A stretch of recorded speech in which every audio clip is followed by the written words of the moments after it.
call the meeting of the Human Resources, Finance, and Property Committee to order. First item is the Pledge of Allegiance. Please rise. I pledge allegiance to the flag of the United States of America and to the republic for which it stands, one nation, under God, indivisible, with liberty and justice for all.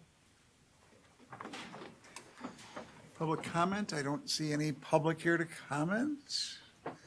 And neither of us have been approached, so we will move on to the minutes of the March 12th meeting. By the way, all members are present. 6 are here in person, and Supervisor Reynolds is participating remotely. So, what are your wishes relative to the March 12th minutes, which were in the packet?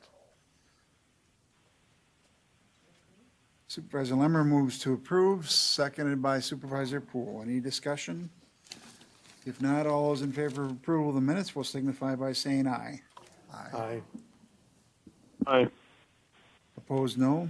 That motion carries. We'll now move on to item 6A, claim disallowance for Megan Graff. Like to Good walk afternoon. us through those? WMIC is requesting a disallowance of the claim filed by Megan Graff based on their investigation that the plows, strobe, and left turn signal were activated and the driver, Megan, was following too close, which pursuant to statute 346-915, you are not to follow less than 200 feet in a 45-mile-an-hour zone. In this instance, she was trying to pass the plow. Okay. I think it was in, the packet was in your, or the information was in the packet, so do you have any questions? If not, what are your wishes relative to the claim for Megan Graff? Chair Gibbs. Make a motion to disallow consistent with our insurance carrier's recommendation. Is motion to disallow, is there a second? Seconded by Supervisor Lemmer. Any discussion? If not, all those in favor of disallowing the claim will signify by saying aye. Aye. Aye. Opposed, no. That motion carries. Claim disallowance for Joseph Cisco. I'd like to withdraw the next two and put them on the next meeting agenda, please. We haven't gotten the formal disallowance request yet. So postpone it. Yeah, until, Without objection, we'll postpone that until we get the appropriate communication from our insurance carrier. And so we'll carry that over to April. Next, we'll deal with the claim from Dave Brown. that'd be the same, All withdraw. right, so we will, all right, so we'll Thank do you. both. Those will, you'll see those again. All right, item 6B, consideration of user fee, community contributions, and revised funding strategies for repair to the ice arena as proposed in Resolution 1725. You received a updated draft resolution earlier this afternoon from the clerk Trueblood, that people have been working on. I think we need to reconcile some of the numbers in there, but who'd like to, the updated resolution, it tried to capture some of the concerns that were expressed at the county board meeting relative to trying to get more involvement from the user groups. I know that the Parks Director, Paulie, has done some recalculation of the cost and what is being borne by the user groups, and he's also evaluated the necessity of some of the improvements. So maybe I'll ask you to just give us an update on what you've learned since Thursday. Yes, yeah. What I did was look back at what we were asking for as far as improvements, and really looking at the items that would have been a capital improvement request this year, which is the cooling tower, and some of the repairs to the mechanical room that were recommended to us by a local company when they came in to help us fix Rink 2 this year. Those things are still very needed. So that's why when we were coming forward with a fix for the rink, we felt that was something that we should include in there as well, because the cooling tower is on borrowed time at this point. However, in talking with my staff, we do think we can, get it through this next season to put it in through the actual capital improvement process, where we can get more specific quotes for that, what that will be, brands that we would be able to put in the arena and do a little bit more work on there. So that is why we backed out the cooling tower and about $75,000 in the smaller improvements that need to be done within the room. And those are things that we can chip away with through our actual budget. It was just if we were doing it all together at one time and getting somebody in there, then that was the cost of those. So that was to recalculate it to get it to a more palatable amount to focus on what is really needed, which is the mat system to really guarantee that we have ice in the fall, and what it all takes to install that with the piping fixes and refrigeration items. And then do you want to share the information that your finance person came up with relative to the cost? Yes, we were able to pull today so when we do job costing in a workday, it's not 100% accurate, but we are able to put programs and spaces to all of my staff, has to track their time and their items very closely because of the fact that we contract with the city. So we, at the very least, need to know if we're working in a city building or a county building. So we start there, and then everything that we have that we do is usually attached either to a facility or a program. And so when it comes to indoor ice, we are able to attach a program of indoor ice to our timesheets, to any revenue, to any expenditures. And we ran a report today that did that. And so the number that I had given at the county board meeting is the full year number that we had calculated for the MPB buildings, which is the total cost to operate them January to December, which includes the hockey season and the off season. So in the revenue versus expenditures, it includes our summer rentals, all that kind of stuff. So today when we ran the report, we ran it just for indoor ice, which would just be your ice season from September to March, and anything we charge to that. And we are and also I just got an email from my finance director clarifying that what she ran today is just all the revenue that's been received.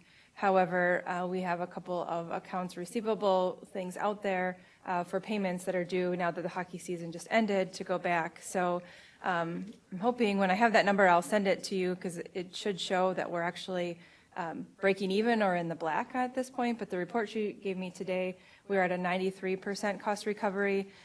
It would be, if this was the final numbers, it would be a $16,000 subsidy of the county for the ice operations. And I can share that with anybody who'd like to see that spreadsheet as well. So that's where we sit today, is for 2024 numbers, a $16,000 shortfall, revenue versus expenditures. Still waiting on a couple of invoices to come in. Have to go back and see exactly which invoices are for which dates, because we would only count through December. Anything for the January through March would be to 2025 revenues, so I can verify that. And then, Sam, could you comment on relative to the funding source and the modification? Well, so as a result of those changes, we're at $690,000. And Sam, could you talk about the funding as outlined in there? Absolutely. So the funding as it sits in the resolution right now says $290,000 from the excess revenue timber sales. So that would be something that we carry over from the 2024 into 2025, segregate those funds to be utilized towards this. The next line there is $110,000 from excess revenue in timber sales from 2025 and 2026. Again, somewhat of the same concept, $55,000 from this year, and then we'd have to return to the general fund next year, or in the 2026 budget, $55,000 to recoup that into there. There's the reallocation of $130,000 from the CIP funding, which was a fence repair that they could then reallocate from one to the other. And then the last portion is the last two portions are $80,000 from the user fees. So we would amend the budget this year to include a $20,000 increase in that revenue. And then we'd have to use an advance from the general fund of $60,000 that would be repaid by $20,000 in the years of 26, 27, and 28. And then the last portion of it is $80,000 from the general fund reserves. All right. So we need, Jamie?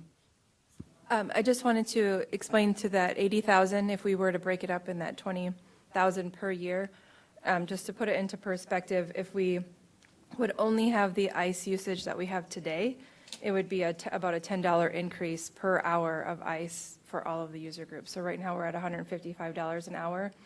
That's just for our general users. Now, high schools are higher, cyclones are higher, but cyclones don't factor in there because we have a contract with them. So I can't raise their rates without renegotiating their contract, which is a possibility also. But just based on general usage, it would be a $10 increase. Hopefully, though, with the MAT system, there is a potential that we might be able to put Rink 2 in just a slightly earlier. Our youth hockey has asked for that to bring in a camp and some usage. So some of that extra revenue could be offset with increased usage because we already have Rink 1 in. So our arena's already open and our staff is there. But if we can increase revenue on that front end, then the increase may not be as high as that $10 an hour.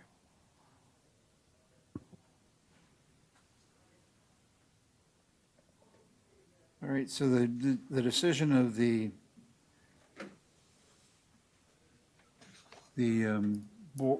committee, well, the committee has the opportunity to, because we haven't, the county board has not taken action. The Corporation Council has informed me we do not need to reconsider, but rather we can amend our earlier action and take it to the county board. There's another provision, a paragraph was added at my request relative to reading, whereas the Marathon County views capital expenditures as a short-term solution to ensure that exercise is available for the community on a short-term basis. However, the county finds that any long-term solution, including arena upgrades or facility improvements, must have community-led support, including community financial assistance. And so we've inserted that based upon the discussion that we heard last week. So, Sam, we have to either address the user fee or the amount transferred in. Correct. So we were looking at two potential options when we were drafting the resolution, and that second one is I think it's the third from the bottom on that, be it further resolved. That paragraph would have to be modified to reflect the 80,000 in user fees. So we'd strike that and correct it to either match the 80,000 in user fees or pursue this option.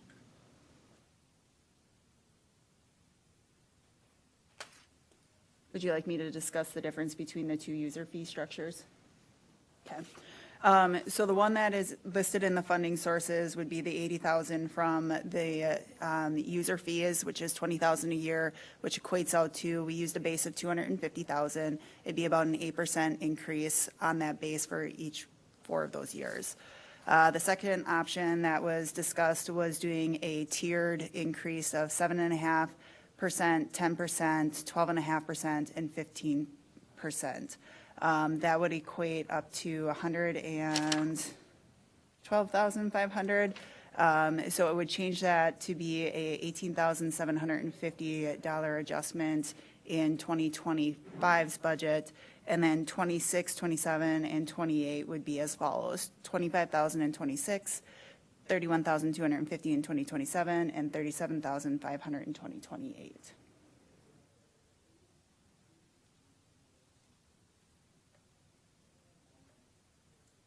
So we can't bind future boards. So would that second or the first full be it further resolved on page 2 be appropriate, Mike?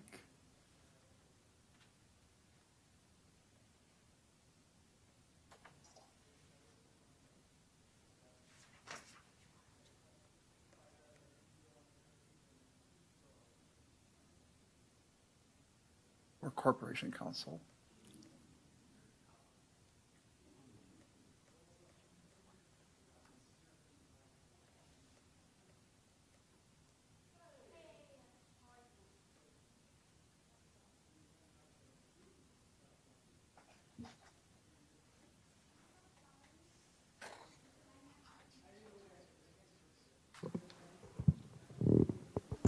You don't need to move the mic. See, I'm just This is lesson. breaking rules. So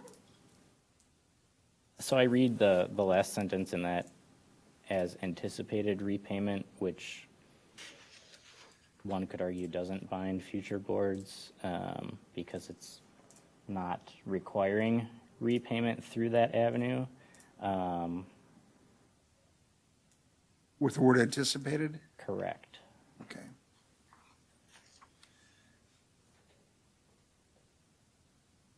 Supervisor Marshall? Thank you, Mr. Chair. Do I understand, based on the number of hours and the revenue brought in, that we have a contract with the Cyclones for $105 an hour?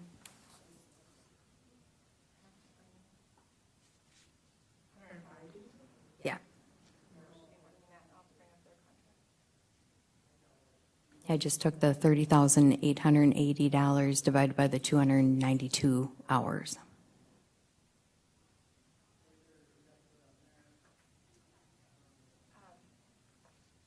So, yeah, it's not quite that simple because they have only a certain number of games and then they have hours.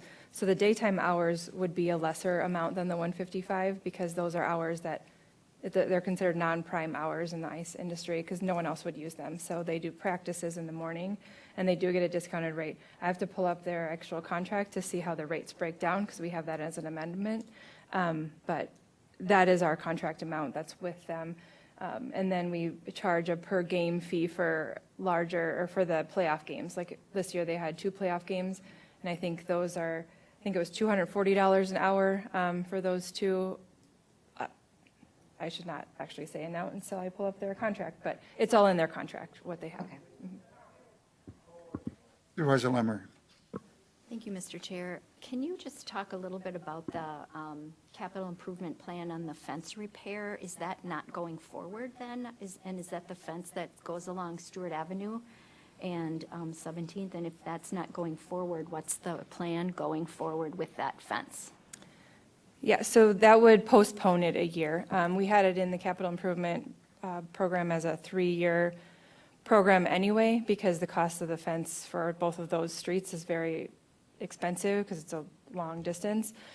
So we would just basically postpone any repairs a year and bring it back and put it back through the capital improvement program for the county board to decide on going into 2026 and beyond. If for some reason we would have a section fail, like last year we had a car go through a section, that we can fix per section within our budget. So the capital improvement request was really to fix longer sections at a time because the 17th Avenue area is really failing due to the salt that's eating away at that. However, nothing's in dire need where a whole road would need to, like that whole section would need to be. We would just take it section by section through this year if needed.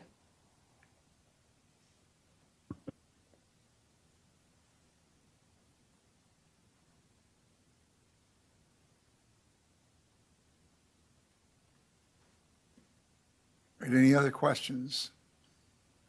Supervisor Marshall? Just wondering, because this extension and capital investment will allow more tournaments to take place that would otherwise not, is it feasible for us to ask the department to go and seek room tax from the municipalities that are going to benefit from the, as I believe the CVB person said, butts and beds?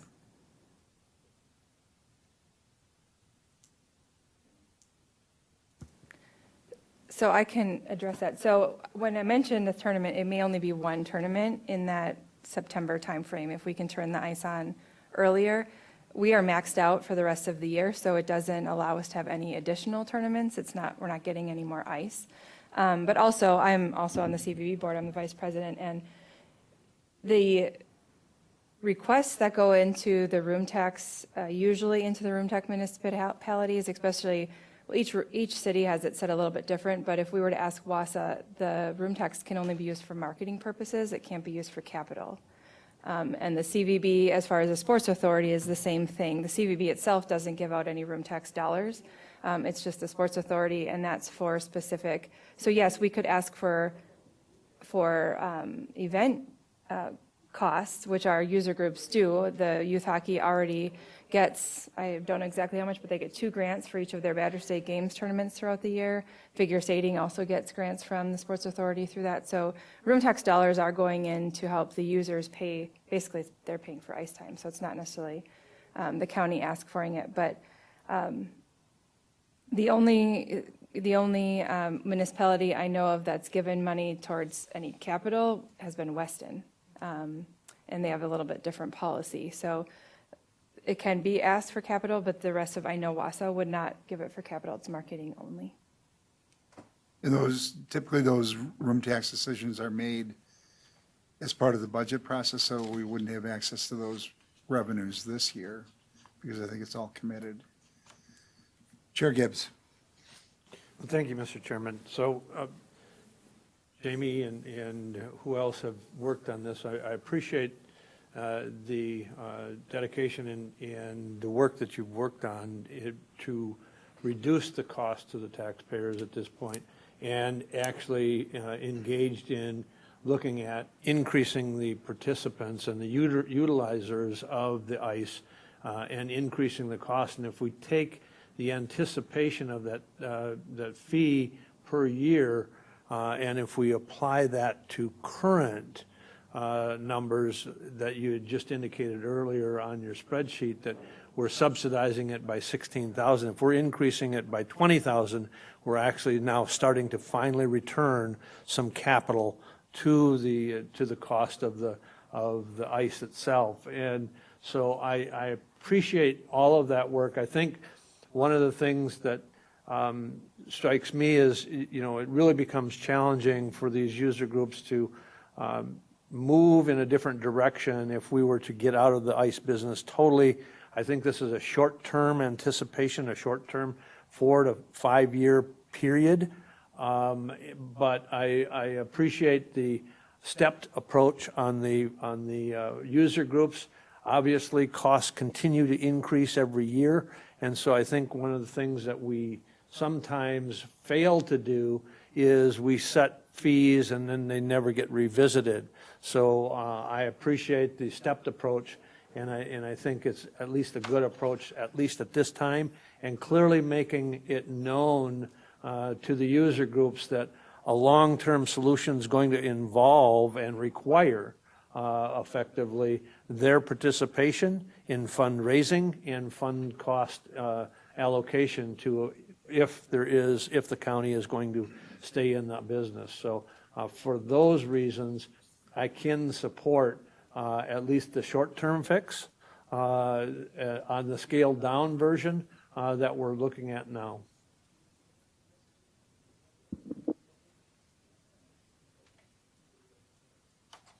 So Sam, we're going to come back to you. So on the second page now further, we're advancing 93,000. Would that be advancing 60,000? If you stay with the 80,000 in total user fees as related to page 1 on the bottom there, it would be 60,000. And then we'd strike out everything beyond that, except for mentioning that it's 20,000 a year. If you were to amend it to have the tiered approach, then we'd have to correct the front to be 112,500 from additional user fees, and then 47,500 from general fund reserves. So option 1, option 2. All right, what are the thoughts of the committee? Which option do you prefer? Chair Gibbs. As, thank you, Mr. Chairman. As I stated, costs continue to go up. I mean, we're expected to pay additional for staff, and we know in this time and age, nothing goes down. Electricity doesn't go down, costs and operations don't go down. So I would be in favor of the stepped approach. So the stepped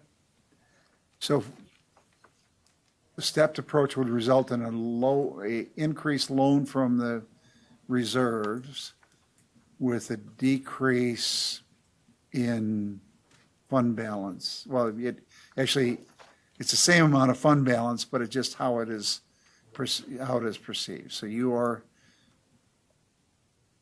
suggestion is go with the stepped fee increase. Other thoughts? What are your wishes?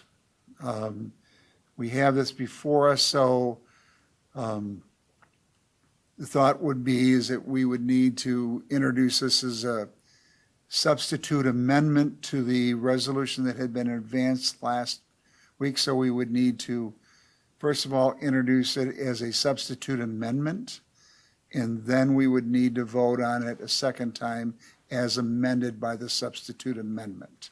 Correct? Yes. I do remember something from.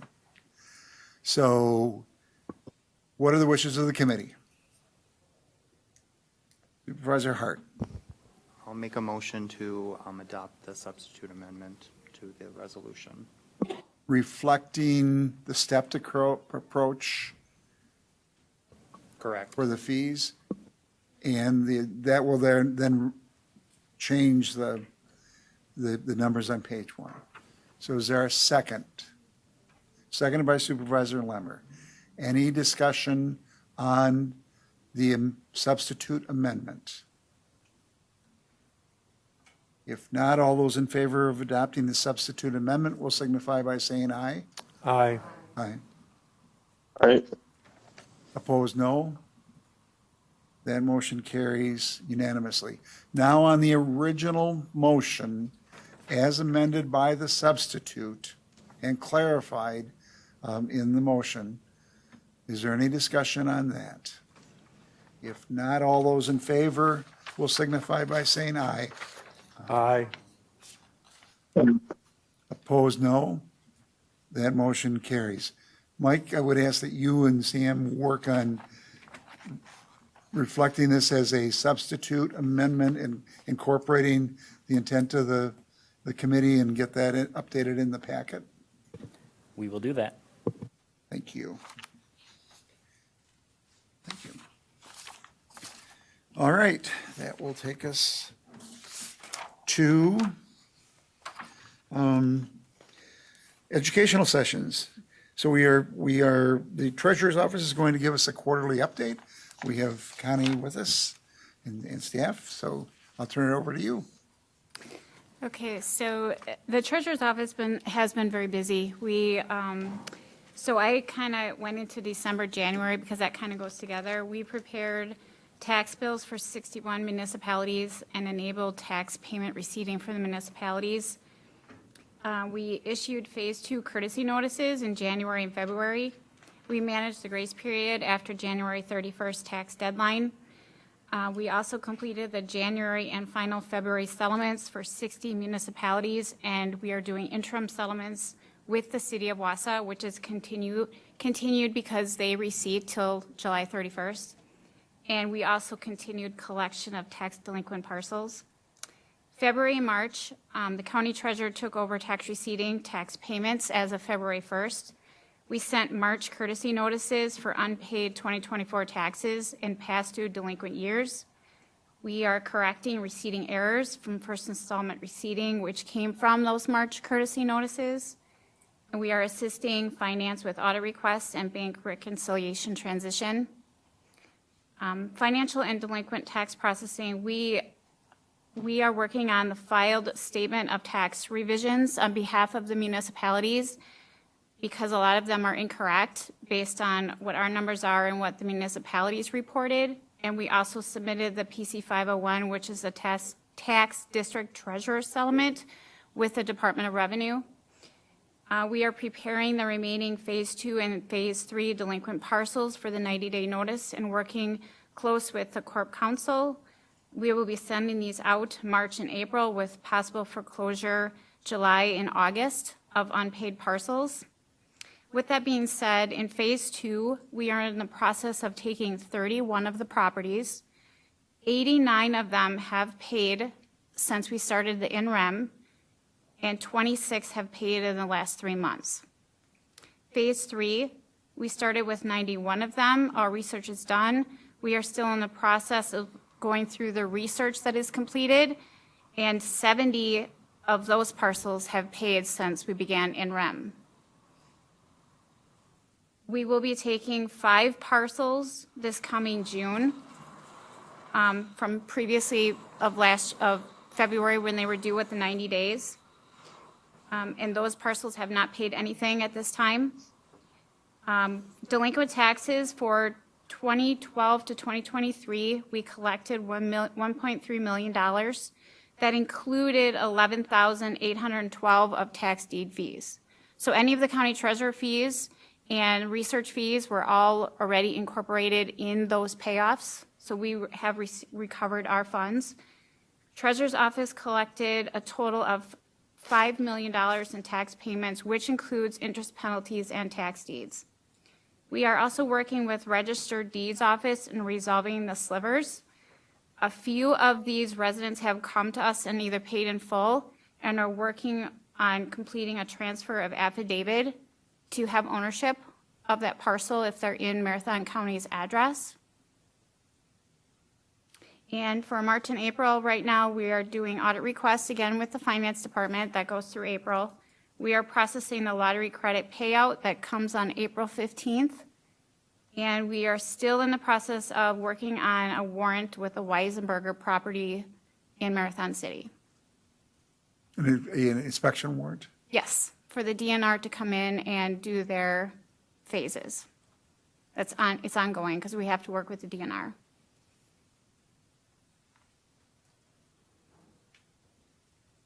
Is there a viable entity associated with Weisenberger? That's a good question. We're working with Marathon City because they have grant money to clean that up. So it's pretty much trying to get warrant, but the warrant has to be specific to when they're going to actually come in and do the phases and what phases they have to do. So it's still ongoing with working between Corp Council, my office, and the DNR and Marathon City. Like, let's talk afterward. Sure. I can share a little bit about the special inspection warrant process about that particular property, which is we've had it ready to go and prepared for over a year. But the one thing we need from the DNR is a specific time frame on which they wish to access the property. And I think there's a little confusion from them on what they need to give us, even though we've tried to reiterate that. So we've had some updated conversations. The warrant is ready to be executed whenever it needs to be. However, we can't just have a blanket special inspection warrant that says you can go on this property forever. That would be unlawful. So we're just trying to narrow that piece down.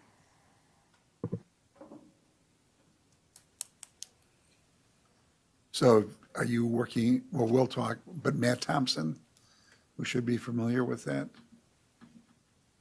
We're working with someone different. Yeah, someone different. But Right. maybe that's a person we need to reach out to. That person will report to Matt, so. Okay. All right, any questions for Connie? And maybe as long as we're on the treasurer's report, we're dealing with tax delinquency, and I know it's not the treasurer, but I'm going to look to the Corp Council to talk about what the treasurer has done historically relative to our tax delinquent property and the class action lawsuit. I know that Marathon County has been served. Or should we put it on the Sure. agenda for the next meeting? The reason I'm hesitating is because I'm trying to fit it into this specific agenda item. We'll put it on the agenda for the next That would be great. meeting. Supervisor Marshall? I would just like to commend the treasurer's office on the number of payments that you were able to get through Phase 3. Obviously, just coming out with the notices, having 70 people pay out of the 91 is a great thing, and we appreciate your efforts. Yeah. Thank you. Supervisor Limer? Thank you, Mr. Chair. I wonder if you could just clarify, are those paid in full, the Phase 3? Yes. Okay, great. And then can you just tell me, if you said we had collected 1.3 million in delinquent taxes since about 2012, what's still outstanding? I mean, we have several parcels that are still outstanding, but I could give you more detailed numbers, but we can run the counter book, but we continue to get payments. And I did not mention that in the last 2 weeks or so, we've received a number of phone calls from banks and mortgage companies. They're actually looking into their customers to see why they're not paying their taxes. So that's also a plus, because they're seeing these notices, and because we use the colored paper, it's very effective. And I also sent my March notices out in yellow paper. So yes, we see that yellow paper coming in and saying, okay, I forgot to pay it. So it's a good thing that we're doing that, so. Thank you. Chair Gibbs? Thank you, Mr. Chairman, and thank Connie for all of your efforts. The one, I've had occasions, probably literally in the last 5 to 6 months, about several challenges or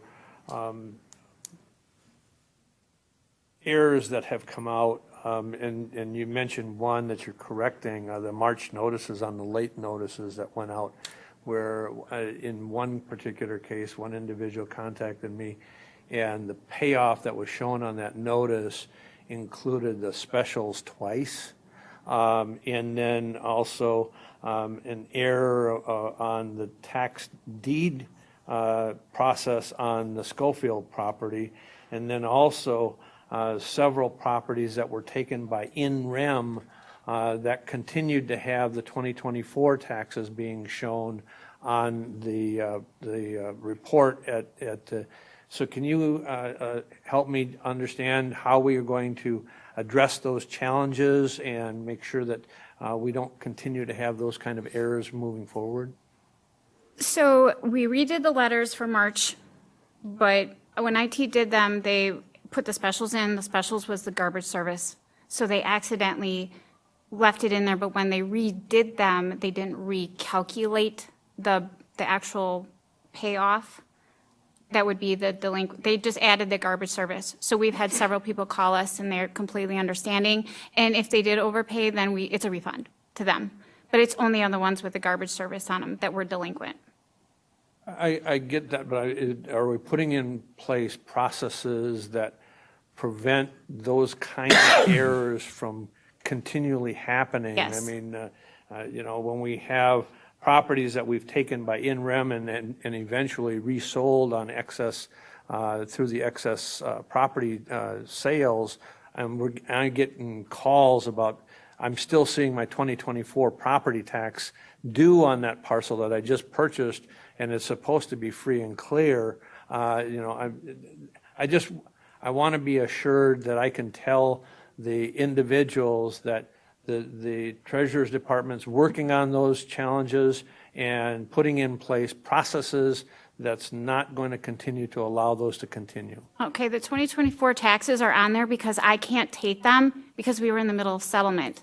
So I had to be done with settlement, so I'm working with finance, and we're going to be paying the city of Wausau for the 2024 taxes. I could not remove them because we took them in September. They still generate the 2024 tax bill, but I can't remove them until settlements were completed. That was the process. And I understand that, but that's not being communicated to the property owners that have purchased these properties, and they're still questioning, why am I getting a notice that I'm now delinquent on property taxes? I guess the point I'm trying to make is there needs to be better communications with the individuals, and I just want to be assured that we're putting in place processes that's not going to continue to allow the errors to continue. This was the first time that happened with the 2024 taxes, and because we took it in September in REM, no matter what, we still had that 2024. So I was working with the finance department to do that. We have been in communication with those individuals and are resolving the problem. Thank you. Are there other questions? Okay, thank you for that update. Discussion of the committee of the 2025 through 2027 state's biennial budget. We ran through that quickly. I would like to just point out that the Joint Committee on Finance will be stripping out all the policy, and maybe Scott, you can add anything that you know, having working in that environment? Yeah, as you mentioned, they'll strip the policy and just go to the fiscal items, and they'll seek to pass that. So they're working on it. That budget will be due July 1st. So hopefully we stay on track for it in the legislature. And there are 4 public hearings scheduled on the bill. Yeah, the April 29th will be one here in Wausau at NTC, 10 a.m. to 5 p.m. I would encourage everyone to go to that, and let your thoughts on the budget known. And the Wisconsin Counties Association has identified a number of priorities, including the court funding. There's currently an imbalance between the state and the counties, with counties picking up a disproportionate share of those costs, and they're trying to get a GPR supplemental appropriation of $70 million to have it reach a 50-50 balance. The county's costs have gone up for interpreter services, for guardian ad litem services. We pay for the support staff, support for the DA's office, a lot of the expert witness fees, psychiatric examinations, and other things. But the fees, fines, and forfeitures that are collected, most of that goes back to the state, and there's an effort to try to get more of that to stay in the county. So that's a priority of the counties.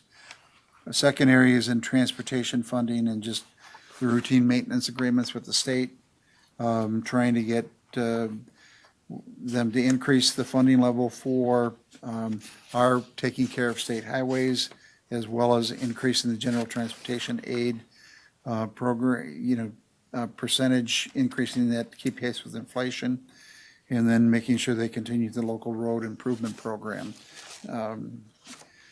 Discretionary supplemental appropriation, which we've been very successful as a county in capturing those funds.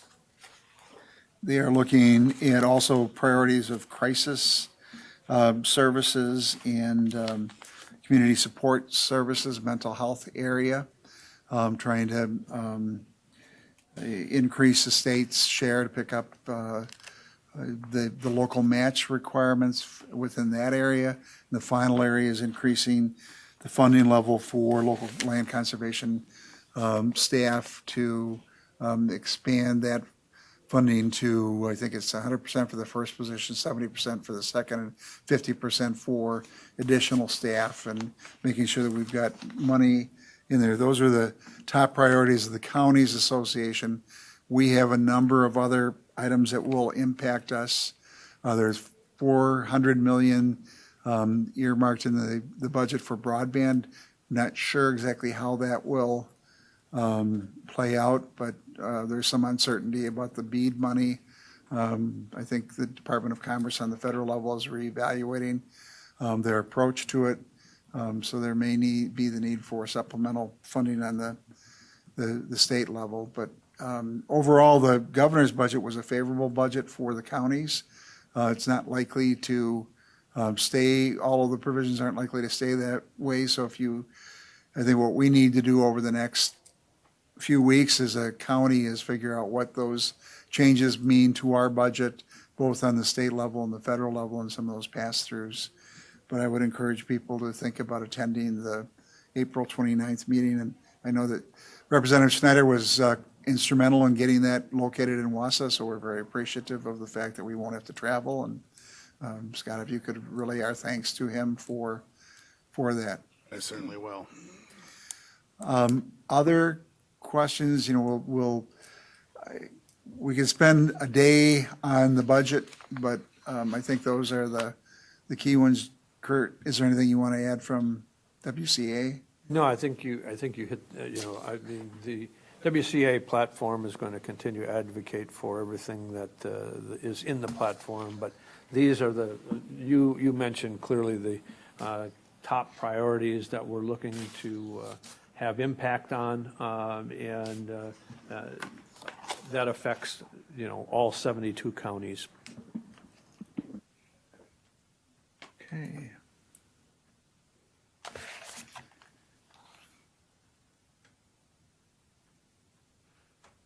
Any other questions relative to the budget? If not, Sam, we're going to look to you to give us the 2024 budget. And I know you sent out information in addition to what was in the packet. Yes, so what I sent out last night, and I do apologize for the delay, is the summary sheet that shows the revenues by amended budget, total revenues, and then the percentage of budget, and then the expenditures in the same categories. This is just to give an overall snapshot. Please note that these are still preliminary as we are closing things out. But I can address some of the overages in some of the departments, and then what the plan of action is if they're over, or to address some of those things. So as we're going through, all of the individual financial statements were in there. Looking at the non-departmental, that $3,499 that didn't have a budget associated with it, that amount will be reclassed into another budget for this year. Starting in 2025, you will see a non-departmental department to capture some of those things that don't necessarily belong to one specific department, or that get allocated out to different ones. And that was just the Amazon.com business prime fee.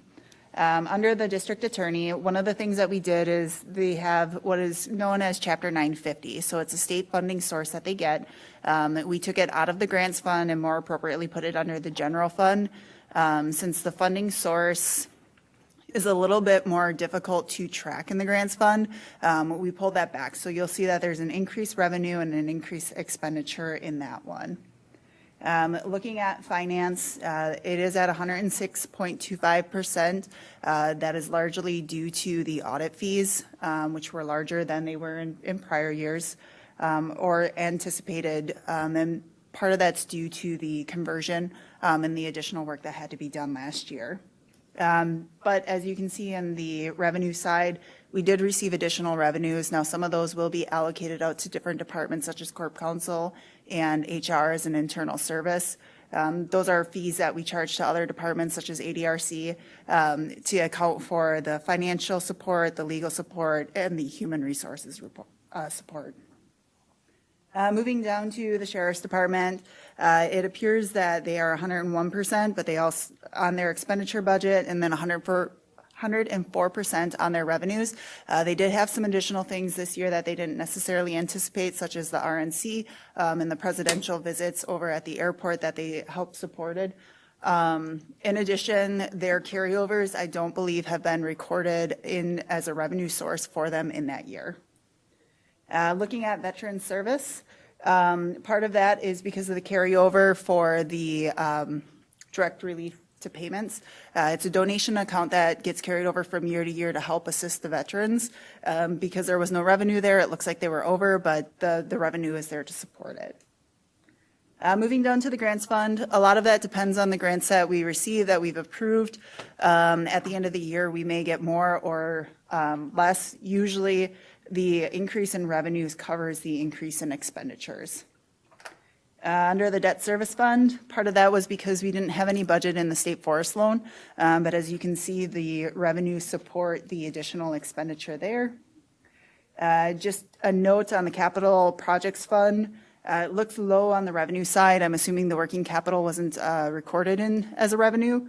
So again, those are carryover funds that will be available probably at the next meeting. Landfill fund, that has a lot of year-end closures. Just kind of as a warning that we do have to adjust the depreciation or amortization on the landfill in and of itself. We have to accommodate for the airspace in there, so we should have a significant expenditure in there that we will be recording to bring it down to actual so that we can better monitor that. Moving down to the highway fund, they are working on closing out their departments. So things that you will see in there in the next couple of weeks are charge out allocations, where they charge out the different cost centers that they have, depreciation and other year-end entries. And then finally, under property and casualty insurance fund, the revenues appear to be low on this report, but we did charge out the department's insurance premiums, which brought that up to just under 80%. So there's no concerns on that one at this time. All right.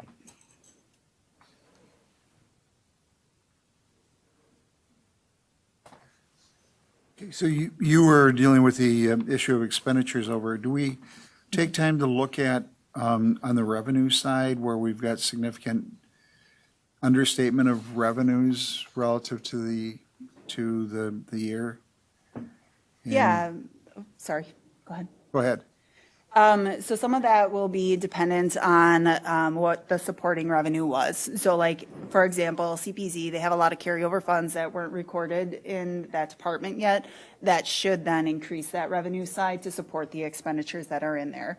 Those are things that carry over from year to year, either statutorily or some program in place as a project continues on. Looking at human resources, again, part of that allocation out of finance into human resources should come through coming up. UW extension, usually if it's low on budget and it's low on expenditures, sometimes it's an anticipated revenue that will not yield any expenditures unless that revenue is received. So a lot of their stuff is due to program revenues. So I don't have any concerns there. And then support for other agencies, probably the BCA contributes a portion towards family care, which social services is still closing out. That transfer will happen before the end of the year. Capital and projects fund, we addressed that one. And then landfill, it depends on the user fees that they received. With the increased fees, they did lose a couple of customers as they continue to address the revenue shortages in there. And then the property and casualty, we addressed that one too. So as far as process at year end, what it looks like is if the expenditures are overall, we'll have to come to the committee and or the board depending on where it's at.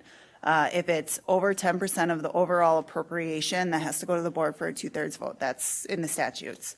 I have to review our policies again, but I believe that HR Finance will take care of anything in that gap between the 0 and 10%. And then if the revenue is offsetting the expenditures, it's okay. If not, then we need to find some sort of other revenue to cover the shortage. Okay. So any questions? I think this is helpful for us to have, and it'll be good to have it on an ongoing basis. And any questions for the 2024 year end? And again, these will be modified with relative to the audit process, and we'll see that in Next meeting. Sorry, we'll have another progressive report available for you at the next meeting to show you where we're at, as our auditors are here the 3rd or 4th week, the week of April 21st, just to make sure that you guys are aware of where we're at. But we are diligently working on closing out these departments to give you better figures. Chair Gibbs. First off, I want to extend my sincere thank you to your department for all of the work. I know the challenges that you've taken on since and continue to implement from Workday are second to none, and so thank you for all those diligent. I really do appreciate the ability to now actually review in as real time as we can get information that's pertinent to the financial stability of the county. So thank you. I think that's ditto for all of us. So. Any other questions? If not, we look forward to this ongoing and continuous process. So thank you.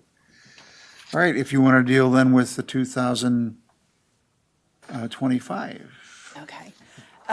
So I ran a progressive report. We're not at the spot yet where we can close out the months as we kind of discussed in the work plan. Again, in efforts to make sure that you guys have the most up-to-date reports as we kind of close out 24 and revamp and monitor 2025 a lot more closely. So this right here is through January 31st as of March 21st. One thing that you'll notice in here that kind of looks a little off at this time is in the Treasurer's Department, there's $58,034,221 of revenue. That is the tax levy that we have not allocated out to the other departments yet. Again, focus on 2024 right now. So once we get to that progressive point where I can give you, here's where we are at, will be a really great accomplishment for my staff this year. So that's the only line right now that kind of throws off where we're looking at in January, but this is as current as we can get in 2025's budget. Now, one of the big initiatives that we did in the 2025 budget process is try to make all of these departments balance. So when you look at your 2024 financials versus your 2025 financials, and you look at the bottom of the amended budget, that number should be zero. It'll help bring a better picture of how much a department is supported through tax levy and other revenue sources. We continue to identify the different revenue sources and make sure that we're putting it in the appropriate spot to give the best and most accurate picture. So help me understand, because there's such significant differences among the departments. Some are at approximately 2.4% and others are 7-8%. And I know there are unique contracts and other expenditures, but how is the system, you would think if we're going between January 1st and now, we should be relatively consistent even in the salaries and wages line, but there are differences between the departments. So how does that get reconciled, and what's the lag time? Why is there a lag time with certain departments? Are you talking on just the expenditure side or just on the revenue side? Or both? Primarily a little bit on both, but I'm more concerned on the expenditure side. Okay. So the revenue side is going to be a little bit easier to address. So if it's okay, I'll address that one first. The tax levy on there will throw those numbers off to inflate. Part of it depends on the program revenue and the cyclical nature of the individual departments. Parks, they're going to have camping fees in summer, not necessarily in winter, or where they yield that. Same thing with CBZ and zoning. With building permits, they'll probably pick up or increase in the spring and summer. On the expenditure side, it depends, which is kind of a hard explanation. It depends on how much of the expenditure is under personnel. So in my budget personally, I am heavy on wage and fringe. Something like the Sheriff's Department, it might be a 50-50 split. Something in a department who has a lot of subscriptions and services, they may see a smaller portion towards the personnel. So that is a little bit tricky in there, and when they pay those, can also kind of throw those numbers off too. If you're paying your subscription for the entire year in the beginning of the year, we generally record and recognize that at the beginning of the year due to the factor of the ability to recognize it once versus having to allocate that out between 12 months. It's just additional work that may not necessarily bring additional additional benefit. Usually I try to make sure that you guys are aware of those in advance so that if you start to see a big spike in something, you know that everything else will catch up. As far as payroll goes, payroll has a 2-week lag. We have changed our process to make sure that at the end of payroll, we are allocating those out right away. So for instance, this Friday is a pay period that is paid out, as well as the next pay period ending. So everything from this pay period will go back to middle of March. So there is a little bit of lag in there. Other than that, all bills are paid as they come in on Tuesdays and Thursdays, depending on what they are. So employee expenses and internal or intergovernmental payments are done on Tuesdays, and then our regular supplier payments are generally done on Thursdays. Are there any other questions? Supervisor Marshall, Vice Chair. Thank you. I was just wondering, is the delayed payroll why the salaries and wages are largely at about 4%, even though 1/12 of the year is 8%? Correct. We did realize that prior to putting it on as part of the payroll checklist, they had not yet allocated the prior month. So that has all been allocated. So next month, everything should be in accordance. And it is January's financials here, so. Part of January, sorry, and excuse me for interrupting there. Part of January is also that first payroll is a split payroll. So in accounting terms, it's accrued payroll. So the wages that were earned in 2024 have to get put back to 2024. And then in 2026, we'll be capturing and going back as well. Correct. Any other questions? If not, thank you, and we look again forward to discussing this on a regular and ongoing basis. All right.